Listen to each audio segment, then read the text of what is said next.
Spirits, അരൂപികളുടെ ഒരു ലോകമുണ്ട്. അത് നമുക്ക് കണ്ണുകൊണ്ട് കാണാൻ സാധിക്കത്തില്ല.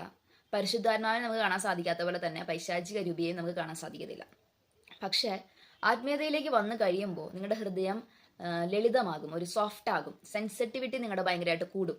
അത് എത്ര വലിയ മനുഷ്യനാണെങ്കിലും അയാൾ ഉള്ളിൽ സെൻസിറ്റീവ് ആയിരിക്കും. അയാൾ എത്ര എഡ്യൂക്കേറ്റഡ് ആണെങ്കിലും, എത്ര വലിയ പൊസിഷനിൽ വളരെ ശക്തമായിട്ട് നിൽക്കുന്ന ആളാണെങ്കിലും, പോലീസുകാരനാണെങ്കിലും, ആരാണെങ്കിലും ദൈവത്തോട് ചേർന്ന് നിൽക്കുന്ന ഒരു മനുഷ്യന് ഹൃദയം കഠിനമല്ല.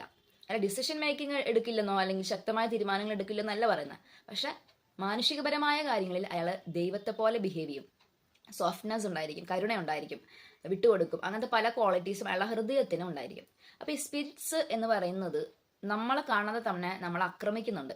അപ്പോൾ ഈ ഒരു പക്ഷേ ഈ സ്പിരിറ്റ്സ് ജസ്റ്റ് ഒരു എനർജി ആയിട്ടായിരിക്കും നമുക്ക് ഫീൽ ചെയ്യണം. അതായത് നമ്മളിപ്പോൾ ഒരു സ്ഥലത്ത് പോയി നിൽക്കുമ്പോൾ നമുക്ക് തോന്നുകയാണ് വല്ലാത്ത വരിശം ഇങ്ങനെ കയറി വരുന്ന പോലെ തോന്നുക, ദേഷ്യം ഇങ്ങനെ കയറി വരുന്ന പോലെ, അല്ലെങ്കിൽ ഭയങ്കര ജട്ടികാസക്തി ഇങ്ങനെ ഭയങ്കരമായിട്ട് ഇങ്ങനെ തോന്നുന്ന തരത്തിൽ തോന്നാം.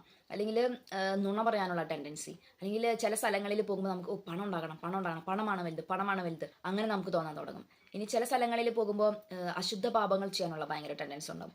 അപ്പോൾ പല തരത്തിലുള്ള പിശാചുക്കളാണ്. ചിലർക്ക് വെറുപ്പ്, ദേഷ്യം, തിന്മ, പ്രതികാര ചിന്ത, ഇതൊക്കെ പലതരത്തിലുള്ള സ്പിരിറ്റ്സ് ഉണ്ട് അവിടെ. അപ്പോൾ ഈ സ്പിരിറ്റ്സ് ഒക്കെ സ്ഥലങ്ങളിലുണ്ട്, വ്യക്തികളിലുണ്ട്, അപ്പോൾ വസ്തുക്കളിലും ഉണ്ടാകും. അപ്പോൾ ഈ സ്ഥലങ്ങളിൽ നിൽക്കുമ്പോൾ നിങ്ങളുടെ ഉള്ളിൽ കയറി വരുന്ന എനർജി എന്താണെന്ന് ഒന്ന് വിലയിരുത്തണം. നിങ്ങളുടെ എപ്പോഴും ഒരു ആത്മീയ മനുഷ്യൻ അവൻ്റെ ആന്തരികതയിൽ എന്താണ് നടക്കുന്നതെന്ന് മനസ്സിലാക്കിക്കൊണ്ടിരിക്കണം. ഇല്ലെങ്കിൽ നമുക്ക് ദൈവത്തിൻ്റെ എന്ന് കരുതി നമ്മൾ പിശാചിൻ്റെ കാര്യങ്ങളിൽ ഏർപ്പെടാം. അല്ലെങ്കിൽ നിങ്ങളെ പിശാച് വഴിതെറ്റിക്കാം. പല കാര്യങ്ങളുണ്ട്. അപ്പോൾ നമ്മുടെ ആന്തരികതയിൽ നമ്മളെപ്പോഴും ശ്രദ്ധയുള്ളവരായിരിക്കണം.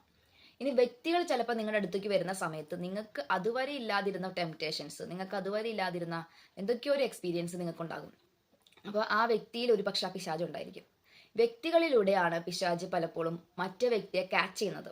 ഇപ്പോൾ ഒരു സുവിശേഷകനിലൂടെ ഒരു മനുഷ്യനെ ദൈവത്തിലേക്ക് കൊണ്ടുവരുന്നുണ്ടെങ്കിൽ ഒരു പിശാചിന് യെസ് പറഞ്ഞിട്ടുള്ള ഒരാളിലൂടെ ഒരു മനുഷ്യനെ പിശാചിലേക്ക് കൊണ്ടുവരാനായിട്ട് സാധിക്കും.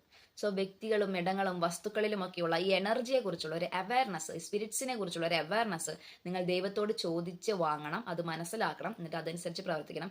എപ്പോഴും നമുക്ക് ഇതിനെ റെസിസ്റ്റ് ചെയ്യാനൊന്നും പറ്റുന്നതല്ല. ചില സമയത്ത് നമ്മൾ ഇതിൻ്റെ ഉള്ളിൽ അകപ്പെടും. പക്ഷെ എപ്പോഴും വിചിന്തനം ചെയ്തുകൊണ്ടിരിക്കുമ്പോൾ അങ്ങനെയാണ് നമുക്ക് ഇതിന് തിരിച്ചു വരാനായിട്ട് സാധിക്കും. അപ്പം ഈ കാര്യത്തെക്കുറിച്ചുള്ള ഒരു ജ്ഞാനത്തിന് വേണ്ടി ദൈവത്തോട് പ്രാർത്ഥിക്കണം.